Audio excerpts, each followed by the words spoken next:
Yun, no? Ford Raptor, no? So within 5 years, hindi siya na cleaning. So ngayon, maglinis tayo sa kanya. Bali, so same process pa rin, no? Medyo mahirap, pero kung masanay ka na, easy lang to tanggalin yung Ford. So Ford Raptor, mahina yung lamig sa loob dahil madumi yung evaporator. Sige, start. Pake, sige.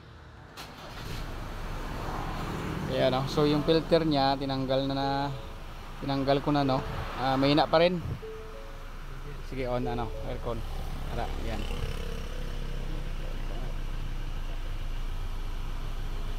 Number. Ayan, so number 4 na, guys, oh. Mahina yung buga. Ayan, kasi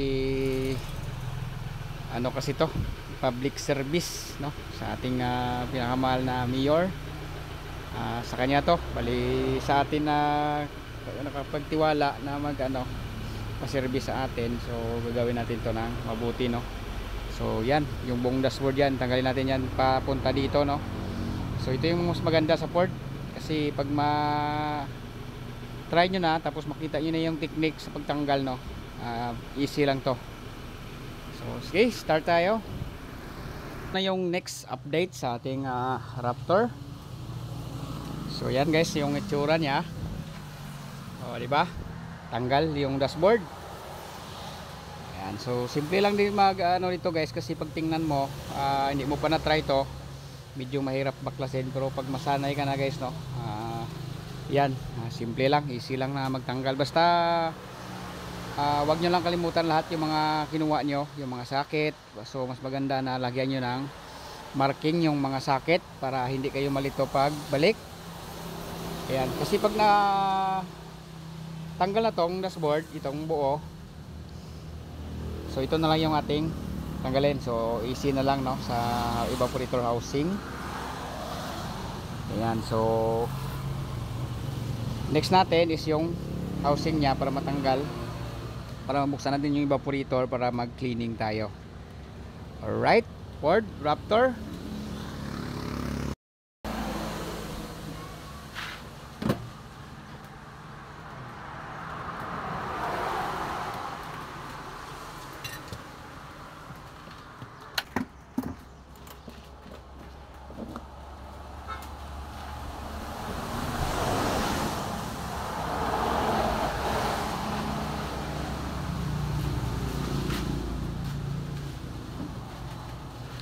Ayan na yung housing.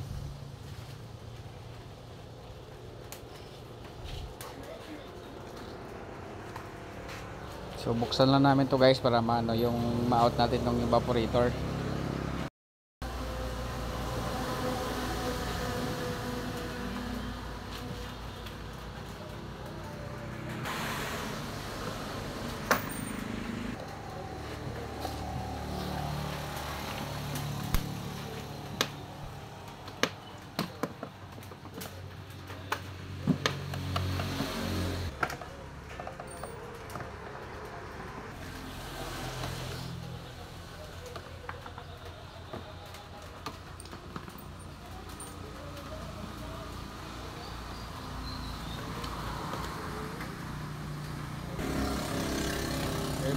Okay, buksan ba?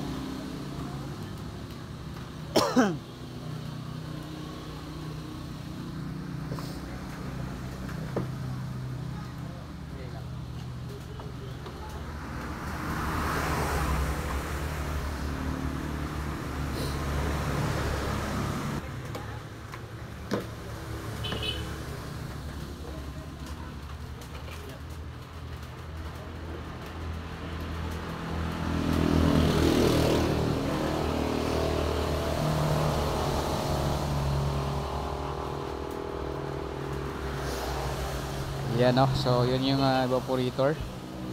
Yan yung ting target para malinisan.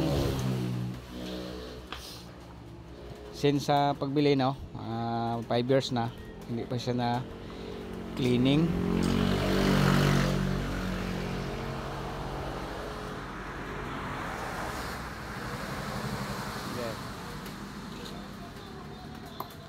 Op.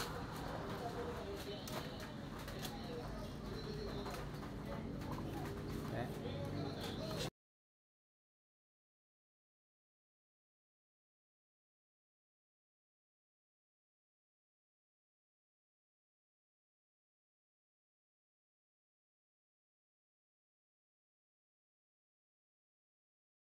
Okay, so after na cleaning, malinis na oh. Ayan. Ganda na.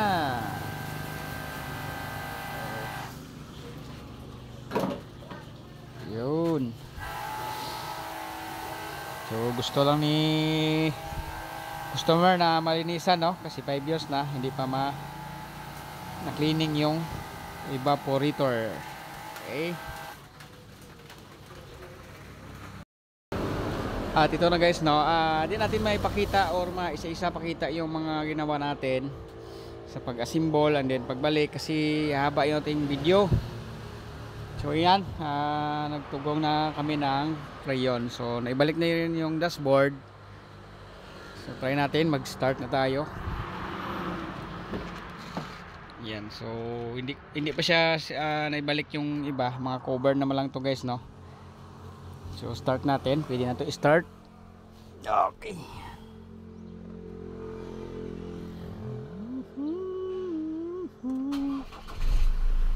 Ayan. Okay, so normal naman lahat ng ating, wala naman sa mga magic eye, no. Number 1. So yan, malakas na guys. Oh, lakas ng hangin. Oh, yan oh. Oh, yan. Number 2. Number 2. So yan, number 4 oh. Sobrang lakas na oh. Kasi malinis na ang ating evaporator, no. At yun pala guys, no, after natin malinis yan, siyempre bago din yung filter. So kabitan natin yan ng filter. Okay, so yan, no, nabalik na namin yung dashboard. So yung iba nag-iisa-isa tanggal dito. Mahirap yan kasi mahirap tanggalin tong mga screw ng Ford, star screw, tapos sa likod yan. So mas maganda magtanggal buo kasi ito yung design ng Ford, buo tanggalin ang dashboard. Okay, so Ford Raptor. So yan guys, patapos ko na lang yan, balik ko na yung mga cover, then tapos na po itong unit ni Mayor. Okay, yan yung karga natin 45 PSI. Mainit pa kasi hindi pa lumakas yung fan. Pero maglinis na kami ng condenser niyan after, no, para good yung lamig. So yun lang guys, thank you for watching. Sana may na-share tayo sa ating Ford Raptor na cleaning. Okay, thank you for watching.